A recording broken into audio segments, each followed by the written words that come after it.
오늘 아침에 여는 말씀은 사사기 9장 19절과 20절의 말씀입니다.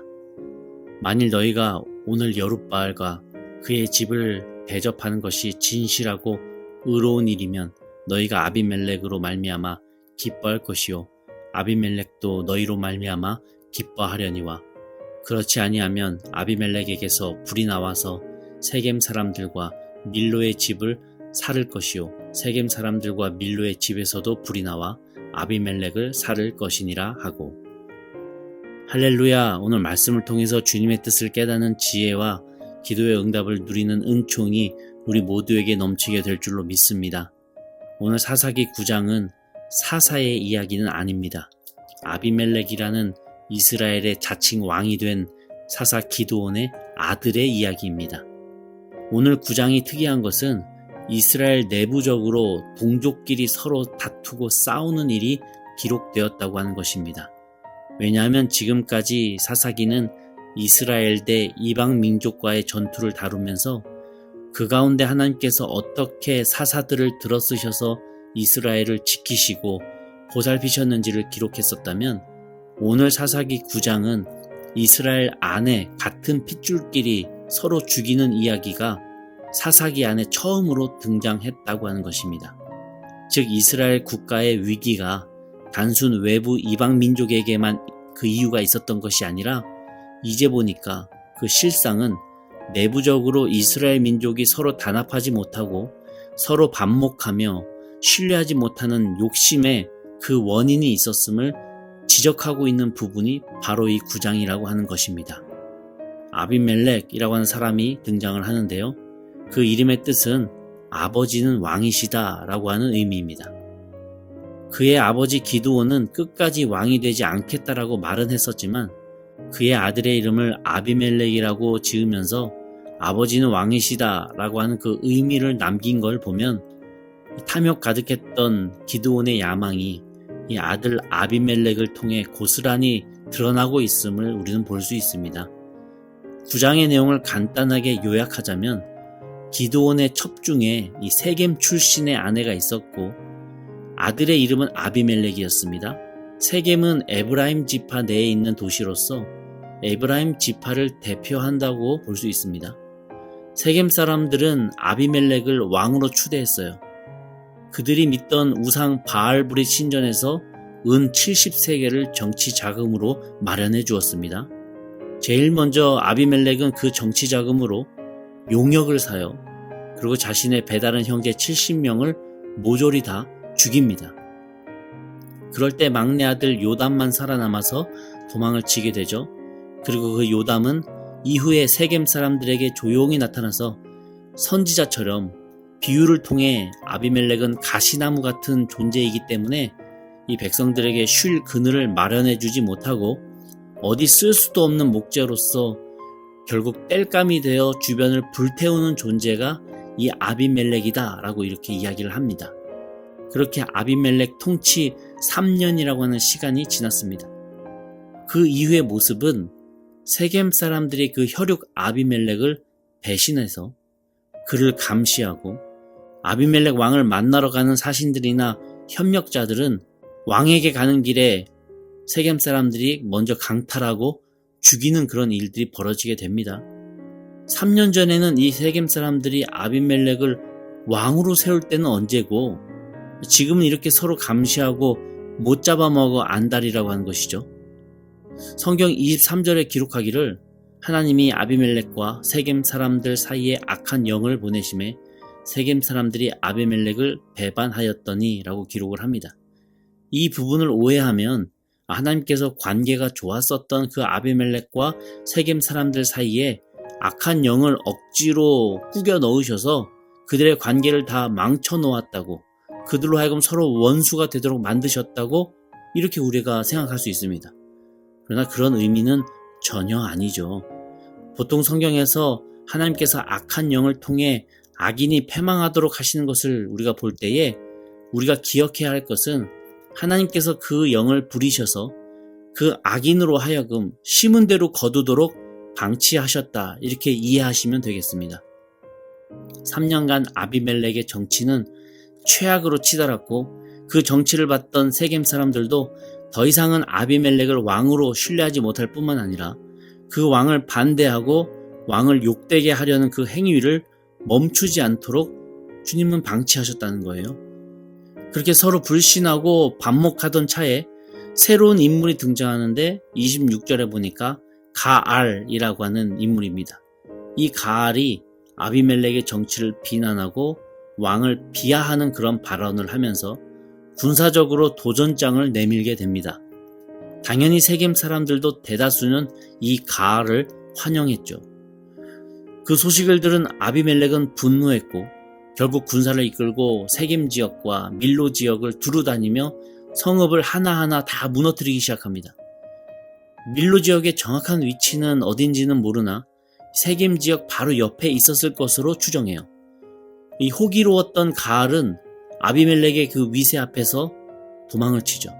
결국 세겜성을 함락시킨 이 아비멜렉은 저주의 상징인 소금을 그 땅에 뿌립니다. 소금은 식물의 결실을 방해하는 역할을 한다고 해요.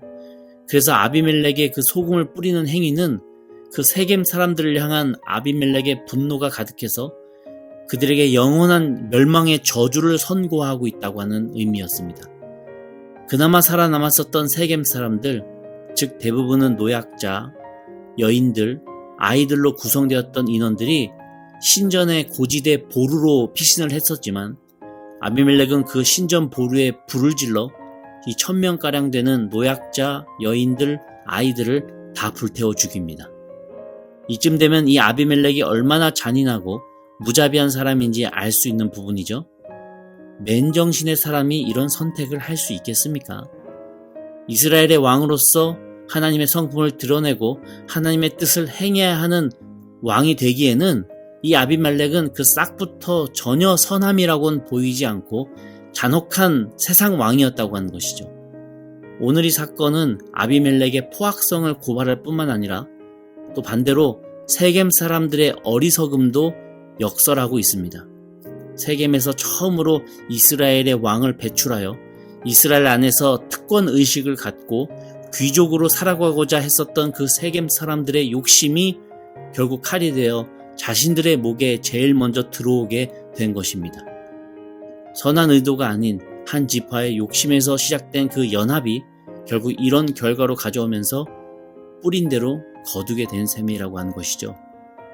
또한 왕으로서 겸비해야 될 그 덕망을 전혀 갖추지 못한 사람을 내 혈육이라고 하는 그 이유로 지도자로 내세운 그 세겜 사람들의 어리석은 행위가 부메랑이 되어서 이런 무자비한 죽음을 맞이하게 된 것입니다.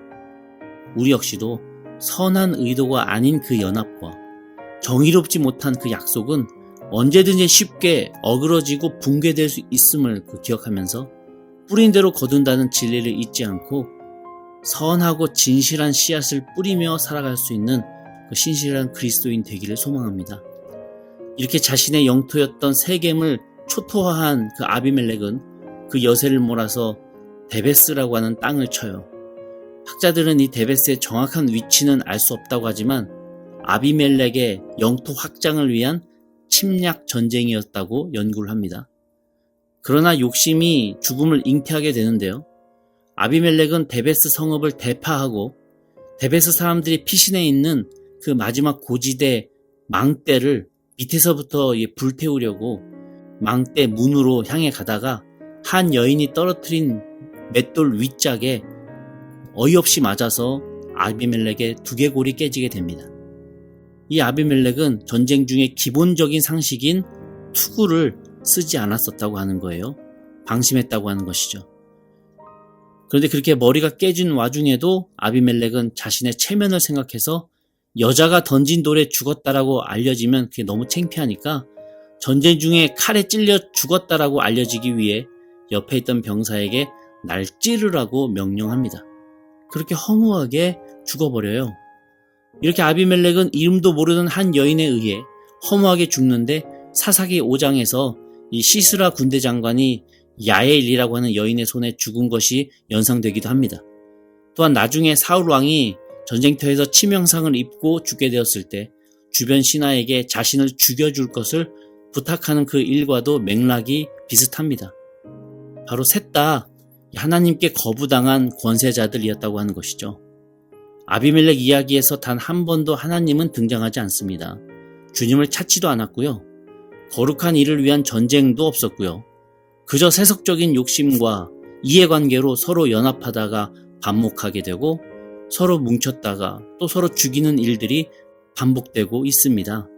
아직도 잊혀지지 않는 사건은 이 세겜 사람 1000명가량이 피신해 있었던 그 보루에, 즉 노약자, 어린이, 여인들이 한 1000명가량이 머물고 있는 피신처에 별 고민도 없이 바로 불을 질러 그들을 태워 죽일 수 있는 아비멜렉이었다고 하는 것이죠.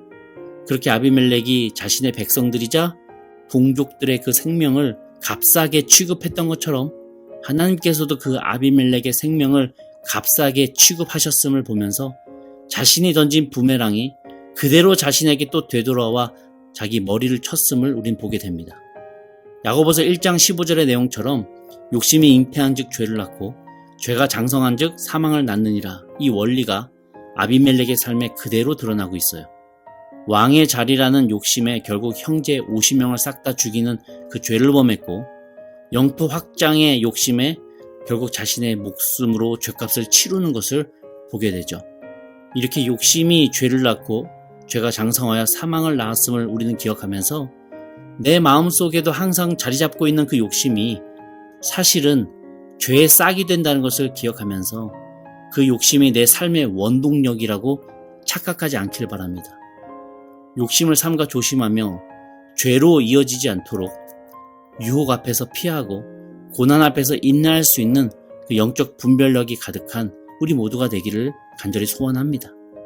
오늘 사사기 9장은 이스라엘의 붕괴가 외부 공격에서부터가 아니라 내부의 욕심과 이기심에서부터 비롯되었다고 하는 점을 고발하고 있으면서 그것이 시사하는 바가 큽니다.